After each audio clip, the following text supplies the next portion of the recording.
ঠিক আছে। আলহামদুলিল্লাহ, আমাদের আরেকটা কানাডার ভিসা হলো। আসলে ওনার নাম হচ্ছে আয়নাল হক ভুঁইয়া।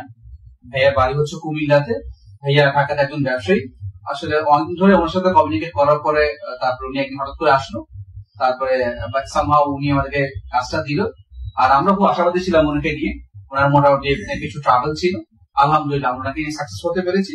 একটু কাইন্ডলি যদি ওনার ভিসাটা দেখা দিতে চলুন, কানাডার ভিসা। ওকে, তাহলে আয়নাল ভাই আপনি যদি আমাদের সার্ভিস সম্পর্কে কিছু বলতেন, আমাদের সার্ভিস কেমন ছিল আপনি?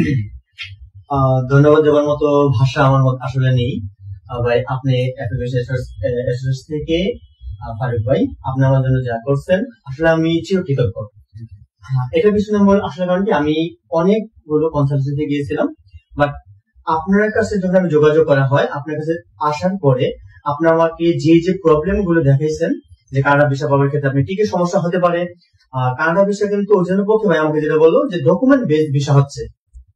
তো ভাইকে বললাম ভাই আমাকে ওই ডকুমেন্ট গুলি সংগ্রহ করতে বললো। আমি বললাম সবকিছু কমপ্লিট আছে, বাট ভাইয়া বলে দেন আমাকে দেন। ভাইয়া আমাকে দেওয়ার পরে ভাইয়া যে এত সুন্দর ভাবে ডকুমেন্ট আমার সাবমিট করা হলো যে আমি দেখি ডকুমেন্ট গুলো সত্যি আমি নিজে খুব স্যাটিসফাই। তো আমার মনে হলো যে ইনশাল্লাহ আমার ভালো কিছু একটা হবে। ভাই আমাকে বারবার আমাকে বললো যে আনুল ভাই আপনি রিল্যাক্স থাকেন, ইনশাল্লাহ আপনার ভিসা হবে।